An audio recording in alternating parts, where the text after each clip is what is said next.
Sorry, needed some water. So, what is the difference between the stack pointer and the program counter, for example? These are they roughly sound the same, right? So, the stack pointer basically tells the program tells the operating system where it has been already. So it basically tells the operating system that it has been through all of these instructions until now. Well, the program counter tells the CPU where it is right now. So the stack pointer, because you can have, for example, jumps, as we said. So the stack pointer will help you to basically know where what instructions you have covered before you jumped, for example. Okay. So these registers are basically special memory that is attached to every CPU. And there are general purpose registers. These are, for example, the ones that are used for addition and multiplication and so on and so forth. Because if you want to add two uh, um, values in your processor, you need to store them somewhere for the processor to read them. And you want them to be very close to the CPU, to the processor itself, not to go and fetch it from the memory because, well, memory accesses are very expensive. Let us look at this, for example. So, if you have registers which are very close to the CPU and they require one cycle latency, I mean, for the processor to read a register, it requires just one cycle. There is what we call L1 cache. I mean, when you buy a processor, you'll find that basically talking about L1, L2, L3 caches, and these are different levels of memory that are very close to the processor. So L1 cache requires 2 cycles to actually fetch to basically get into the processor. L2 caches require 7 cycles. I mean, they are larger than L1 caches, and they require more time to actually get the data from them. Then you have the RAM, which is your actual memory, and you need 100 cycles to access the memory. And basically, what you try to typically to do is that whatever you're operating on right now is in the registers. Whatever you will operate on next is in your L1 cache. Whatever you will operate on after whatever is in the L1 cache comes to the L2 cache, and you keep basically moving up here. Okay? And whatever, if you cannot find it in the level 2 cache, you actually get what we call a cache miss. And then you have to go and fetch it from RAM. And the processor can do 100 operations by the time you get the data from RAM. This is how slow it is. Okay? And then if you're on disk, it's almost fair. It's like 40 million cycles away. So you can do 40 million operations by the time you get the data from disk. And this is why disk is very expensive to access. I mean, this changes between SSD and HDD, but still, it's very expensive to access data on disk. And then you have network. You basically are going to bring this from remotely. This hierarchy is very, very important because it actually controls how the architecture, how the processor behaves, and also how the operating system tries to behave. So you always try to speculate to basically think that, well, I'm going to need this much this data next, so I should bring it from RAM to L2 way before I need it, so that when I need it, it's only 7 cycles away. And whatever I will need, like in the very next future, like in the very coming few microseconds, should be in the L1 cache. Well, it's yeah, and it gets very interesting when you start talking about things such as accessing memory over network. There are many protocols to access memory over network. You basically try to read from the memory of some devices that is over network, like RDMA, for example. Okay, there is a protocol that's called RDMA that would basically try to access RAM that is connected over here away from the network. Well, I'm not sure if the pointer is captured in my video capturing, but just imagine that there is RAM over the network that gets read from far away.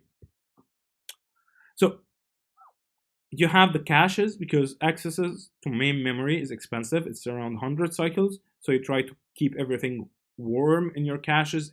All the data that you're going to need, all the instructions that you're going to run next should be in your caches. Caches are small, fast, expensive memory. So that is the reason you do not have a cache of 100 megabytes. You have caches of 8 megabytes. Okay. Of course, there are large caches, smaller caches, and so on. Depending on how expensive your processor is, your caches will actually control the price to a large extent. And there are different levels of caches. So you have L1 cache, which is on chip on the actual processor, and it cannot be large because otherwise your processor becomes very large, and you cannot do that. It becomes also very expensive. You have L2 caches, which is located right next to your processor chip. It's larger. You have L3 caches, which are typically pretty large, but you need to go on the memory bus to actually access them. All caches are managed by the hardware. The operating system does not actually control the caches. We talked a bit about traps when we talked about basically syscalls.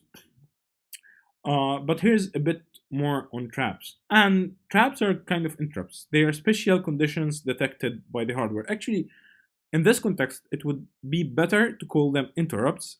I did not call them interrupts because in the book they call them traps, but it's better actually to call them in this context traps. To call them interrupts when they are hardware driven. So the hardware basically, I mean, I clicked on my mouse and you get the hardware interrupt, and then you need to do some exception handling. You need to handle the interrupt that I just caused. It can also happen due to some process instruction. For example, you get a page fault, write to read only page, so you're trying to read a page that you're not allowed to read in memory. You're trying to write to memory blocks that you're not allowed to write to. You have an overflow. You basically have assigned this much amount to this program, to this process, but you're trying to go up more like beyond that. You have a syscall, and that's why they call it traps here, because so that it's unified terminology. And once you handle the trap, once you handle this interrupt, on completion, you just resume whatever you were doing before.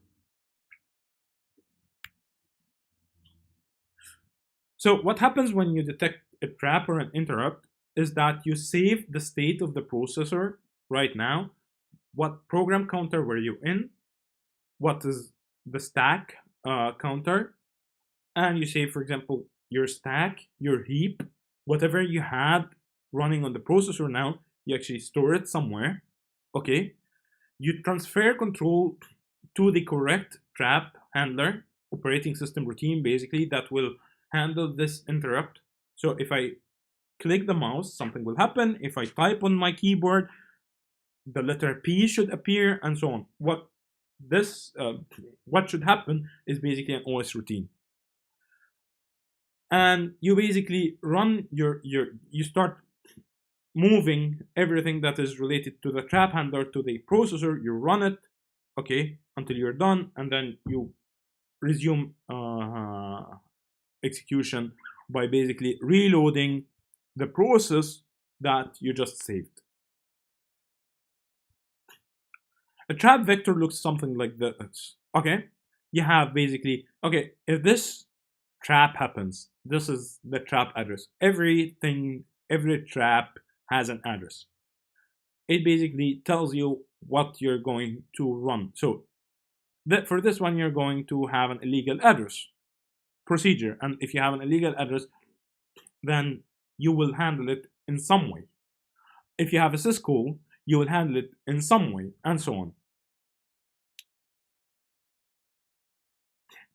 Traps are actually performance optimization, because these are implemented in hardware, and hardware is way much faster than software. So by having these trap vectors implemented in your hardware, you can actually do a lot of things uh, easily.